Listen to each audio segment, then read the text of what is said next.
This show is proudly brought to you by the #Me Network.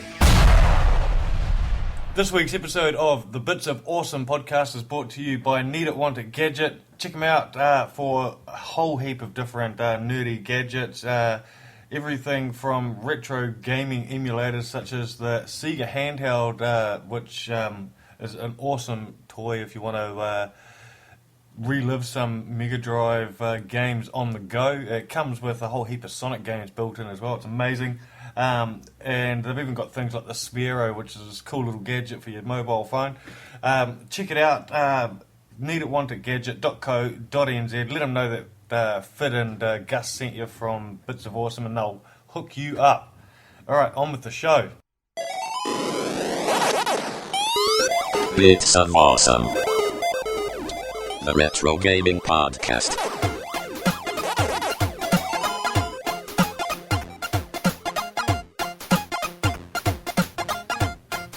Hello, Phid. Hello, welcome to Bits of Awesome. I'm Phid McAwesome. And I'm Evil Cad. And this is the first official episode of Bits of Awesome on iHeartRadio. Woohoo! You know, we are the only retro show on iHeart.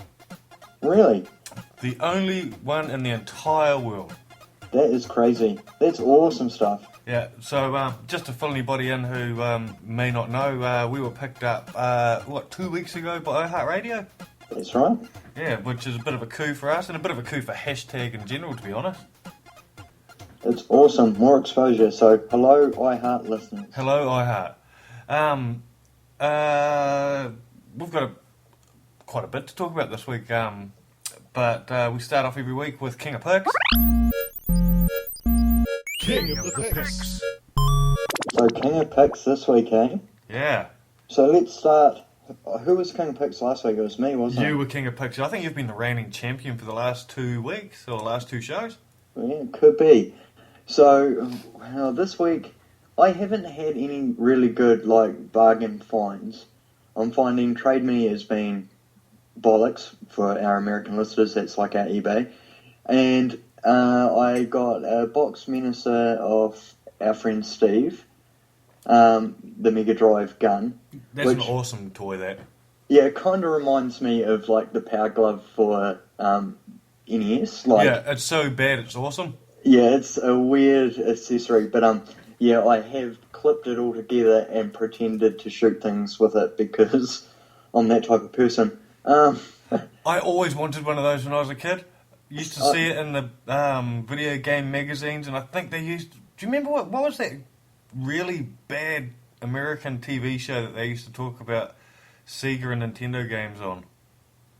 I've got no idea. When you said old American TV show, straight away, Step by Step came into my head. Now, what the hell? If anyone can remind me of that one, what it was this guy and he used to talk about Nintendo games and Sega games, and I think, off the top of my head, it may have had the Mario cartoon as part of the show. Step by step. No. But I remember seeing the minister on that and always thinking, that looks so cool! Yeah, it is really, really cool. What else have I got this week? Boxed Mega Drive Mega CD 2. Yeah. With 3 games. That was a Trade Me pickup as well.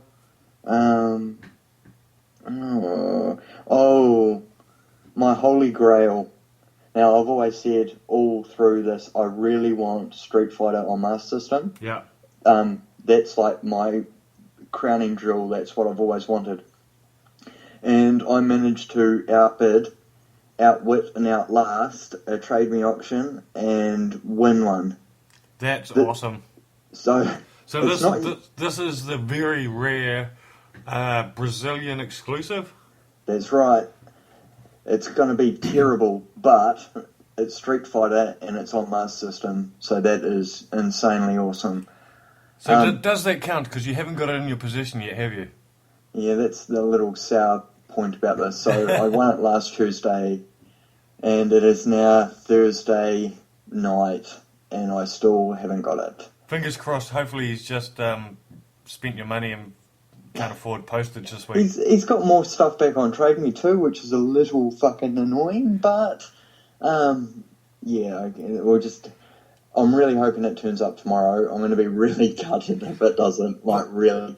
I remember, when you first told me that you'd won it, and because I was watching the auction as well, hoping you were going to win it, and you said that you probably weren't going to play it. Yeah, I've seen the screenplay, I've watched playthroughs and all that on YouTube, and it looks terrible. I want to hold it. That's what I want to do with it. See, I want you to play with it so I can hear firsthand how terrible that game is. Yeah, what I'll do is I will record some video and we'll put it up somewhere. Yeah. And we'll let our listeners know next week where it is. Oh, we can chuck it up on the #me YouTube account. Yeah, and I'll try to do some really crappy commentary. It'll be really budget because I don't have any sort of game recording stuff, so it'll be me holding my iPhone. Yeah. But yeah, I'll give it a shot. But let's just hope, like hell, that turns up. So that's been my pickups this week. I nearly had Buggy Run for Master System this week. Yeah. There's a deal come up on Trade Me, and there were 3 views. I went to hit buy now as soon as I saw Buggy Run. It was $100 for a Master System, Buggy Run, which is pretty much one of the rarest Master System titles, and Simpsons versus the Space Mutants. Hit buy now, and this bloody Kiwi slipping on a banana shows up. But well done, Daniel. Well deserved. Yeah. I'm just glad someone I knew won it. I was going to say, at least it was one of the people from our sort of circle of collectors who won it. Yeah, and that's true. Yeah. So, full credit to him there. What a fucking scoop. Awesome. Now, all I've scored in the last couple of weeks, I've been crazy busy. I've been travelling back and forth from Auckland for different expos and stuff for hashtag radio and for hashtag TV. And all I've managed to score in the last couple of weeks is I got a American Super Nintendo with a controller and the Jungle Book. Nice. But in saying that, I don't know if that counts because it was a present for my birthday from a colleague. I think it does count. Like, okay, you didn't really pick it up because you were gifted it, but it still counts.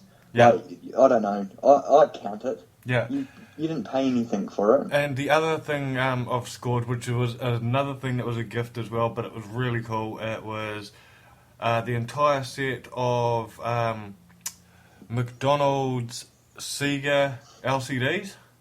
Oh, did you buy them, did you? And the full set of Crash Bandicoot McDonald's LCDs.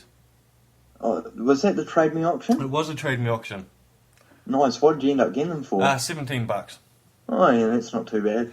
More than I probably would have wanted to pay. I mean, like, if I'd checked out the op shops and stuff, like, I've picked up a few of those Sega ones at op shops. It would have taken me a couple of years, but I probably would have picked up the whole set. But I'm happy to get the whole set in one lot. Yeah, definitely. And that was actually a gift from my kids. So, mad props to my kids for hooking me up. Oh, happy birthday, Phid. Yeah. It was your birthday last week. It was my birthday last week, and that's where I scored both those lots from. So, Nice. Now, I know you haven't got it in your possession, but I also know how much you've wanted it, so I am going to give King of the Picks to you for Street Fighter. Woohoo. Now let's really just hope that shows up, because oh fuck, I'll be gutted. Otherwise your crown comes to me by default. Yeah, and also, I don't know, we may have to, like, put a wee donation box for me to make my money back. Alright, that's King of the Picks. We'll move on to the actual content of the show. Press start. Alright, so on this week's show, we're doing things a bit different. We're not really talking about one specific console, one specific game, or anything like that. We put it to the community, and they put a couple of questions to us. Yeah, let's be honest, we've ran out of ideas. Oh, we're doomed. What are we, 5 or 6 episodes in, and we've peaked. Yeah, no, we've just been so friggin' busy. Like, as you said before, you're travelling back and forth to Auckland, you're travelling the world. I'm bogged down in 2 big projects at the moment, so after November, things will get better. Hey, talking about November, I'm going to put in a really cheap plug here. I'm doing Movember this year for Team PlayStation New Zealand, and you should sponsor me or donate to me. Yeah, and no one who's listening has ever heard of my Movember heroics, but Yeah, you're a legend in the Movember world. Yeah, so I'm putting my weight behind, obviously, my local Timaru boys, but also Phid. I'm passing the torch this year. I don't have the time for it. But yeah, so that's a bit of shocking news that I probably should have announced somewhere else.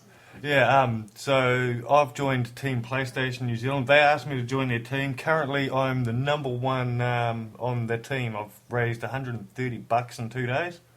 Good work. I really sincerely hope that Xbox wins. I'm just throwing it out there.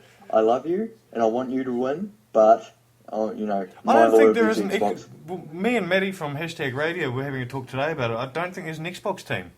Is there a Microsoft team? I'm not sure, because I actually said to Matt, maybe you should join the Xbox team and I'll join the PlayStation team, and then we can compete with each other. Yeah, that'd be a good idea. Yeah. And then I'd have to switch loyalty. Ooh. But at the end of the day, it's all for a good cause. I'm doing it because my dad is currently getting treatment for prostate cancer, and my brother a couple of years ago lost a nut to testicular cancer. So that's why I'm doing it. And and prostate, like the Cancer Society, man, I'm stumbling with words, and I used to plug this all the time. The Cancer Society does a lot. Yeah. But also full mention to the Mental Health Foundation of New Zealand, because also Movember's about men's mental illness, and that's really important. Yeah, exactly, and that's a big one as well. And also, we've actually got a member of our retro gaming community that suffered from testicular cancer a few years ago as well. So, I'm not going to name him, but awesome shout out to him as well. Sweet as. So, anyway, one of the things that came up was talking about pricing comparison between what we were paying for games back in the day, because we were actually of that generation of the Master System and the NES generation and all that. Which actually, instead of sparking a conversation about pricing difference, it sparked a hell of a conversation about where we used to rent them, and just sort of nostalgia around all these games from when we were kids. Yeah, it's a lot different buying video games now is a lot different than back in our day. Yeah. Back in our day, we didn't have the internet, we didn't have YouTube, we couldn't just look up reviews, you couldn't really... Some rich places you could go in and play one game, but the likes of EB or whatever, you can pretty much roll in and ask to play anything these days. It's, way different game. Well, where did you used to buy the games from? For me, I never actually, as a child, brought any. Where did you used to go and drool at games? Yeah, I know, my story.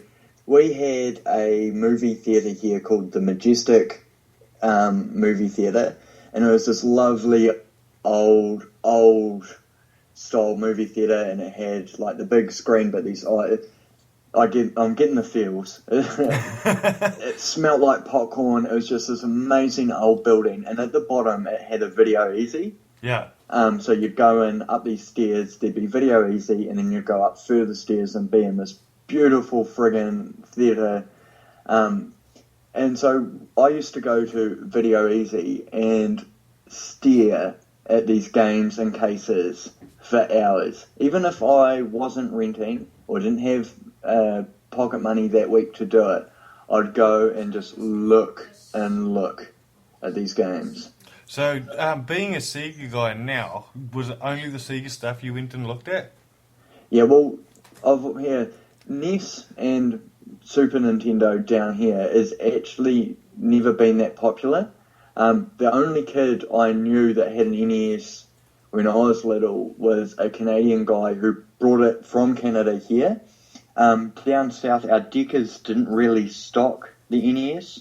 I remember them stocking Game Boy and Sega, but I never saw a Nintendo. Yeah, well, see, I grew up in Hawara, Taranaki, really small little town in South Taranaki, and we had a Decker and a warehouse.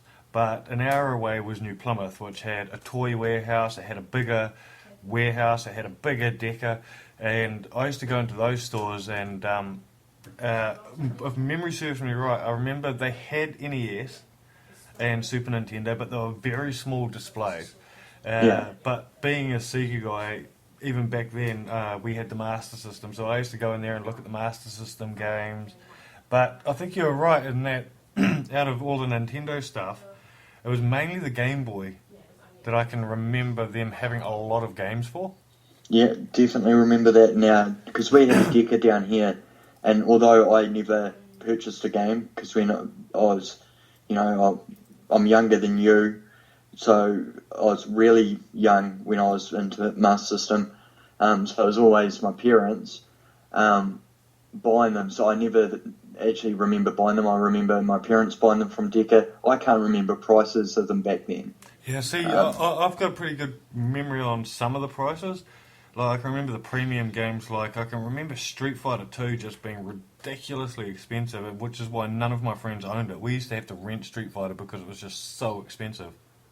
Yeah, again, I never owned it when I grew up. We always hired Super Street Fighter on Mega Drive. Yeah. We were that family that would have made sure that no other family kind of had it, because you'd go in. Well, you were probably that bastard that dropped it off late, too. Yeah, of course, mate. And you'd go in, you'd rent it that one day, you'd go in that day later, and then rent it straight back out. Yeah. Until they go, oh, actually, someone's got a hold on this one. Bastards. Yeah. Do you remember when, did you hire Street Fighter 2 before Super Street Fighter came out? No, Super Street Fighter was the first one I played. Oh, okay. See, I can remember when we used to hire Street Fighter 2, Championship Edition, and I can remember the hype surrounding Super Street Fighter, like in the magazines and stuff, before it came out. And then finally, when it came out, it took me like 3 weeks to finally rent it, because every time I went into our video store, it was actually Leverage's Lotto and Video. Huh? Finally, when I got in there, it was available, and Super Street Fighter was just such a massive step up compared to Championship Edition. Yeah. It was, the roster on it, was bigger as well. I remember, I think I said on the last show, me and my uncle, I come from a massive, my mum is part of massive Catholic family, and they've got, mum's got like 12 brothers and sisters. Yeah. So my uncle's only a few years older than me. And he rented it, and we were playing it, and I remember Granddad blasting us, because I was like, oh, you broke that box. And Granddad just pipes like, you better not break that box, we've rented this. And I was like, we broke the box on the game, you old fucking coot. But anyway. See, the warehouse, I remember when the warehouse finally came to town, they were a lot cheaper, but they still had the premium games as well. And I've actually got a really funny story about NBA Jam. Go on. I really wanted NBA Jam. Like, I really, really, really wanted it. But that was another one of those premium games, and if I remember right, it was over $150 when it first came out.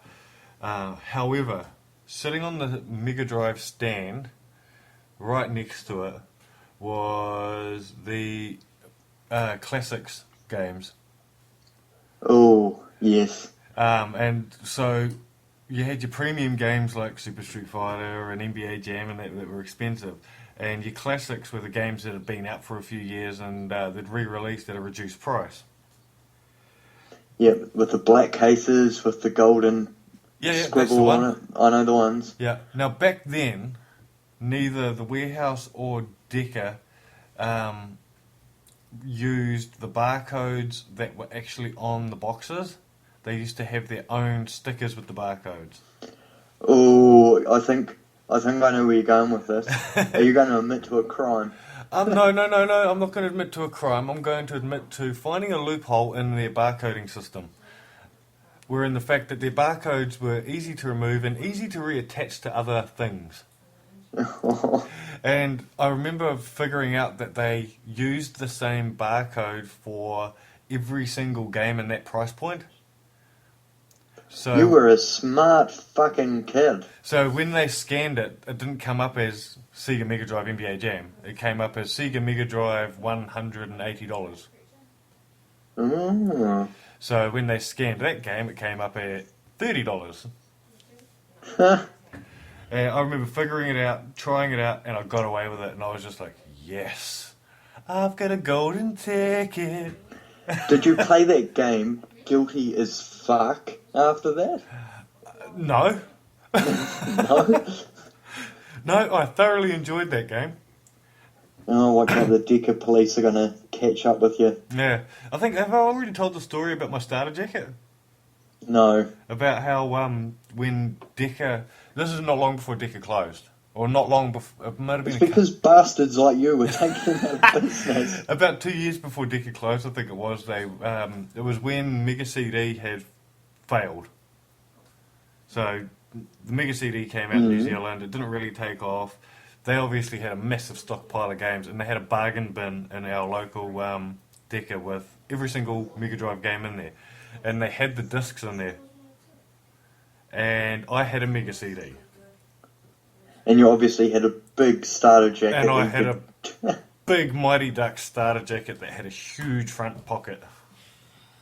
Oh, Phid, you criminal.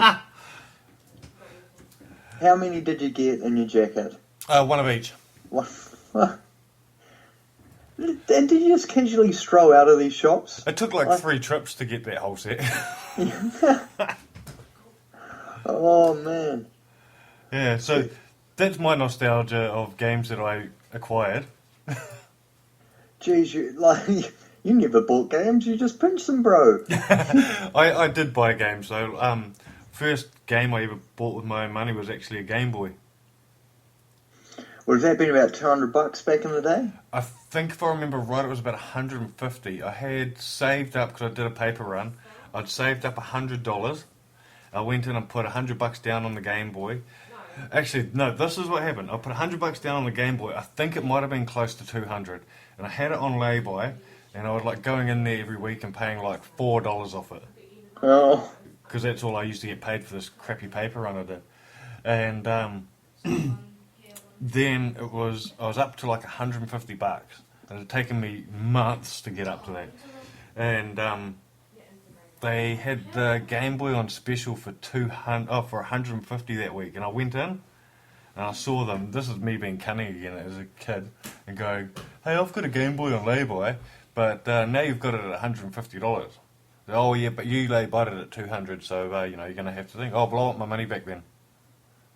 So I went and pulled my money out of my lay-by, and then went and took one off the shelf and went and bought it for $150.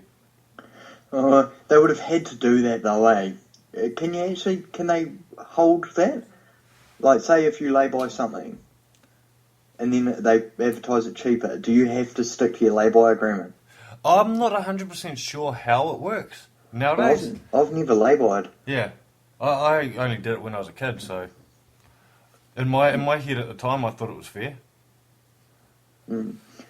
Going back to like renting and stuff, did you have a place like I had Video Easy here? What did you have? Was it a video store? We didn't have any franchise stores as a kid. They came to town later in the years, like we had a Video Easy and a United Video come to town later on. And this is the PlayStation 2 generation and the Dreamcast generation. But oh, wow. Before that, we had 3 independent stores where I grew up. We had let me get this right. We had Video Trends, which was a very small, it was like an old dairy that had converted into a video store. Yeah.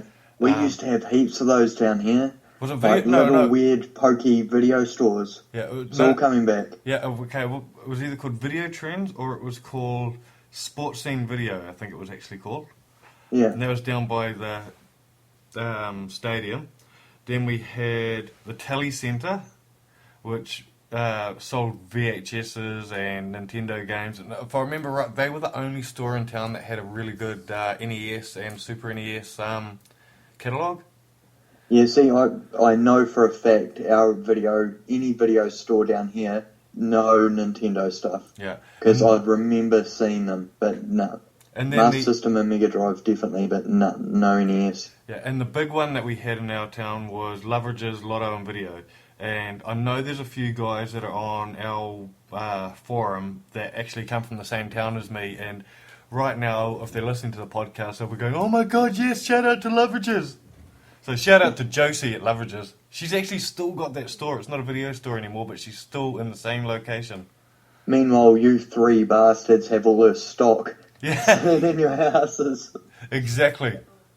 Well, unreal. Like, I'm just thinking back to this. I can't remember the name of this video store, but I remember going there, and I used to skip because I fucking hated rugby.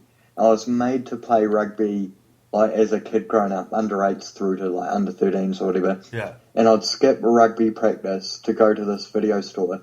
Fuck, I can't remember what name it was. And again, I just look at video games. Yeah. What we'd have to do was just read the back. There'd be the paragraph, Yeah. the 3 screenshots or whatever down the side, and how many levels down the bottom. Yeah. And you had to make a decision based on that. Yeah, and if you remember on the podcast we did with Al Nilsson from Sega, he actually mentioned that he said a lot of research went into those cases back then because it was the only way that we could make a decision, and they had to make sure that it was ridiculously, well thought out, and they had to make those games appealing with using just a front cover, 3 screenshots, and a description. Here's a good question that I wish I thought about earlier, because I could then give an answer too. What would be the worst choice that you'd ever rented and were bitterly disappointed? Oh my god, I know that. I can see the case right now. It was a multi-cart. Never good. No, Never as good. a kid I didn't know that. I can remember going in there and seeing that it was like Super 52 or something like that it was called. And just saying, really, it's going to cost me $5 and I get 52 games on one cartridge. This is going to be an awesome weekend. I remember being severely disappointed. Like 52 different versions of Brick Game or something. Oh, it was horrible. I remember the games were just shocking. Yeah, I'm trying to think. Do you remember at the video stores the protective cases that they used to come in, the cartridges? Permastruct. Yeah. I've got 2 of them. Oh. I've got 2 of them here. I need a Permastruct just to add to the collection, purely for memory's sake. I'll put it next to my Deca bag. Because I had a local collector picked up some stuff on the weekend, and he goes, "Oh, what's this? I've never seen this before. Is that a rare case?" So I go, "That's what they used to give us when we'd rent them." Yeah. And he sort of laughed, like, "You rented Mega Drive and Master System games?" It's like, showing my age. Yeah. Yep, that's how we did it. But Permastruct. I'll put up a picture for you to post somewhere. Yeah. I've got them here. So my worst game that I ever rented, and it pains me to say this because I'm a massive wrestling fan, Yeah. but I've been looking and coveting renting this game for ages, and it was Steel Cage Challenge. Yeah. Oh my god, isn't that game terrible? Oh, it certainly wasn't a WrestleFest. No, it's just shit. There was no music or anything, so it's all, yeah. I remember it being a shocking game. I think I might have a copy of it somewhere now. Yeah, I wonder who gave you that. Yeah. You've got WrestleMania, I think, eh? Yeah, I've got the WrestleMania from you. I've got a few wrestling games now I've picked up, but I've got a really bad one on Master System, and I think it's called just Pro Wrestling. Yeah, it is bad, but it is better than the WWF version. Yeah. Way better. It's actually quite fun. It is bad, though, because without having that affiliation with, like, the WWF or real wrestlers, it sort of takes away a lot of that magic about the game. Yeah. So I think that's what ruined pro wrestling for me, because you're just playing as randoms, and but it's pretty fun. What was the first wrestling game that you actually thought was an amazing game? WWF, the arcade game on Sega Saturn, that I regret not picking up off Trade Me the other week for $15. I've got the Mega Drive version, and I love it. I really love it. Yeah. I really want WWF in Your House, the arcade game as well. Yeah. That's on Saturn. That's got the Ultimate Warrior in it doing his electric shock moves and shit like that. I was just about to say, what was the one that had almost the Mortal Kombat type moves? Yeah, that one, In Your House. Yeah. I remember me and you finding screenshots once and going on a research mission to try and track down what the game was called. Yeah, when Warrior died, we saw it in that tribute video, and we're like, what the fuck's that one? Yeah. I had no idea. But yeah, that's In Your House on Saturn. Yeah. I've never seen a copy of it before, so I'd really like to. The first game I actually fully fell in love with for a wrestling game was actually SmackDown on the PlayStation. Wow, that late. I played wrestling games beforehand, but there wasn't anything that I really fell in love with, had long-lasting playability. And I found that, I loved NWO versus NWO WCW Revenge. I still have that and I still love that game.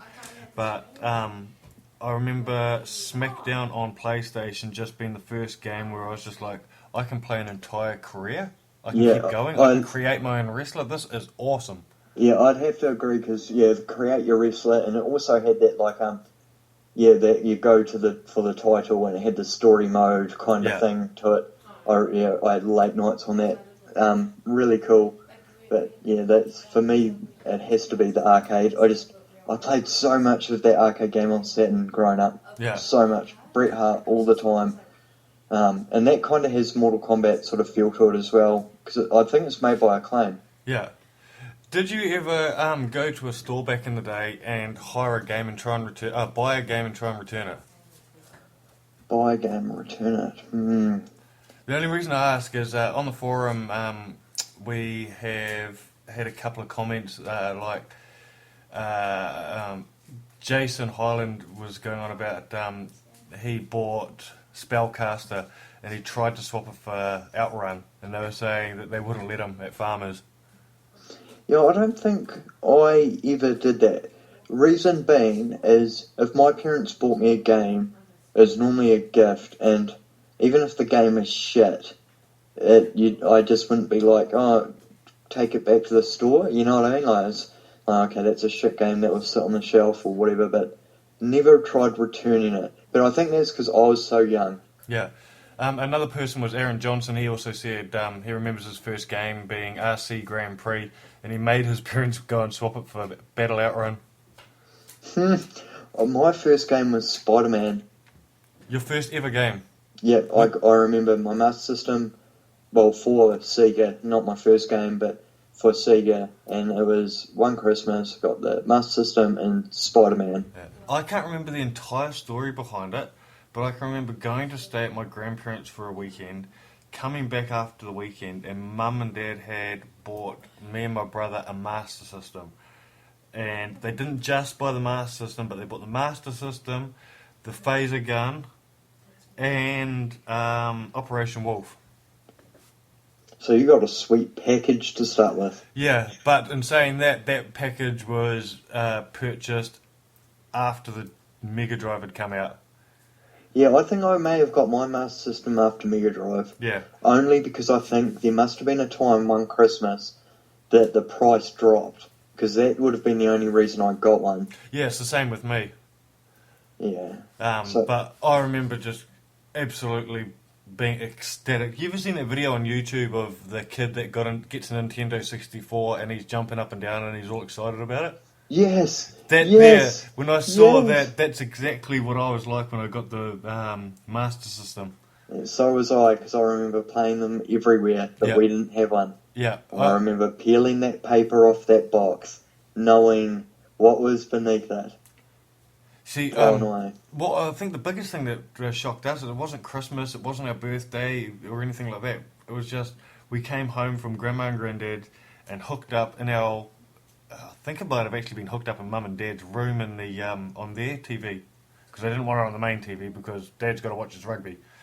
But being hooked up for us to play and just being like, oh, this is amazing.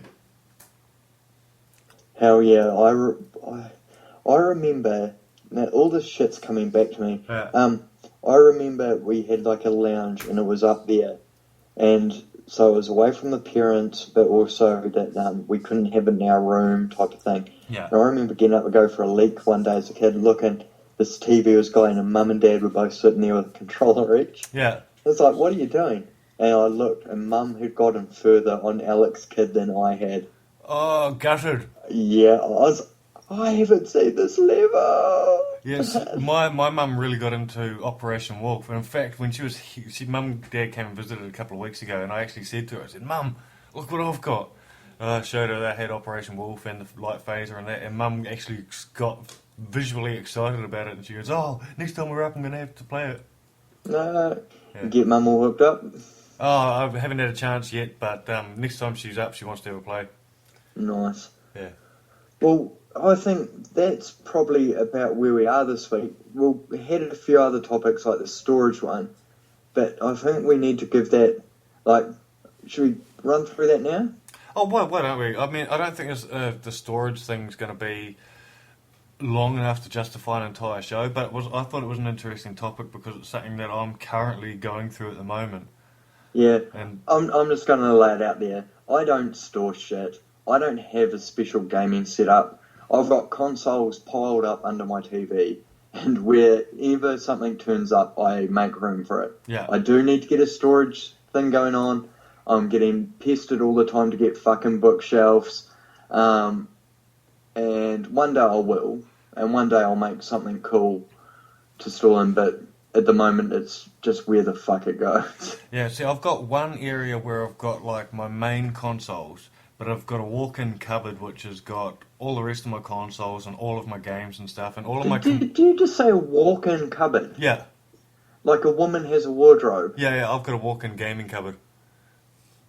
Bastard. But in saying that, everything's all hidden away. Most of my consoles are in there, apart from my complete ones, which are sitting on top of one of my arcade machines. But what I really want to do is I've got an entire wall that I'd love to build a shelving unit for, with a cubby hole for each console, Yeah. and then hang a TV in the centre or something. Yeah, that'd be awesome. Like, I really like that concept of, I think it was Neil in the forum of, it was like those drawers, and you pull out each drawer, and there's a console in each one with a stack of games. Yeah, see, I personally would like to have it so that it's almost on display, though. So I think Oh, yeah. I'd have a cubby hole for each one. This is my vision, at least. A cubby hole for each console with a little light inside it so that it's glowing on top of the machine. Are you just copying that fucking meme that floats around the internet? Okay, I'll be honest, I'm taking the concept from that, but I want to do it as an entire wall, not just like a TV unit like that guy's done. Yeah, I like every time I see that picture, because I don't know why people share the shit out of it going, yes, if my house looked like this, I'd never leave. It's like, mate, if I fucking put all my consoles all like that, it'd be way bigger. That shit's not impressive. Yeah, it's the same thing with me, and once everybody figures out you're a game collector, how many times have you had that picture shared with you? Yeah. Oh, look, this will be like your house. And it's like, no, it's not. No, my house is way messier than that. and I've got a fuckload more games than that. Yeah, exactly. It's the same with me. I've got to a point where I think I've got 3 shelves in my cupboard which are full of consoles, and then I've got another 4 which is full of games. I've got a couple of bookshelves with games. I've got my complete in-box console sitting on top of my 53-inch Tekken machine, and it's a mess. I've actually got boxes out in the shed with toys and stuff in it too that I'd love to display. Yeah, I've got, it's just anywhere, everywhere. Some of it's out for display, some's hidden away, but basically wherever I get room is where it goes. See, the house I'm living in at the moment, like this place here, we bought it at the start of the year, and the one rule my wife said was, pick out the consoles that you really want to display, and the rest go in the cupboard, until we've got something really nice, a nice way of displaying it. And how long has it taken you to break this rule? I haven't really. Well, you've got your wardrobe, so... Yeah. But in saying that, the one thing I do have to do is sort out some sort of dusting situation regime, because that's where I'm really bad. Yeah, and it's surprising, like I was going through a few Mega Drive games the other day, and I'd only moved them to this place probably 2 months ago, and it was a wee thing of dust on it. I was like, I really should actually get on top of that. Yeah, that's the unspoken about shit that goes on with game collecting, eh? The cleaning, the storing, the protecting, the coveting. The coveting is not so much of a secret, I don't think. I'm quite open about the fact when someone posts something about something that they've found or something they've scored, and they'll be like, look what I got, and I'll just be like, you bastard, I want. Yeah. the cuddling, that I think that's not that talked about. The cuddling. The cuddling. So the same thing you'll do when your Street Fighter turns up. Yeah. Oh God, I'll be in tears if it doesn't. I honestly will be. Honestly, I'm already cynical about it. Yeah.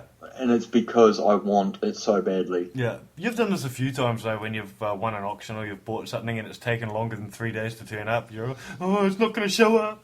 Oh, but this is my thing. This is my game. Yeah. But by next show I'll have a video of me giving it a blast. Yeah. I tell you what, if anyone listening, if you've got I'd like to do our next show on a game. Mm-hmm. But I think we should put it out there. Tweet us. You can tweet me at FidMcAwesome or tweet Angus at EvilCud. Let us know what game you want us to talk about next week. And since Phil's doing lots of plugs, vote #Gigaton Timaru to be New Zealand's first Gigatown. Hey, what do you have to do for that? Head to gigatown.co.nz, sign up, you'll get an email, click the link, follow the link, click Timaru, done. Yeah. That's all I want people to do. If they want to #GigatownTim on Twitter or whatever, they'll get 1 billion retweets and probably all of Timaru following them, which will look really good for when you're showing off people how cool you are on the internet. And yeah, we're up against some cheating dicks, so support us. But anyway. Isn't there something about a horrible quiz to do as well? There is a really, really horrible quiz, but I'm going for the easy sell with our listeners. Just sign up, support Timaru. If you're feeling that you're really, I don't know, it's a challenging quiz, but there's answers all the way. Do the quiz. Phid, have you done your quiz? I have. You have? I have. The finals quiz? Oh, I haven't done the finals quiz. I better jump on and do that one. Yeah, and get the missus too as well, eh? Oh, we'll Good do. man. Awesome. So, yeah, follow us on Twitter. Tweet us. Let us know what you want us to talk about in the next show. If you've got any ideas, give us some feedback on what you think of the show. Also, if you're an iHeart listener, thanks for finding us and share us with your mates. Damn right, and thank you, Need It, Want It Gadget, for sponsoring the show. Awesome. And I think that's just about us for this week. That's us. Make sure you remember to hit save. #me.co.nz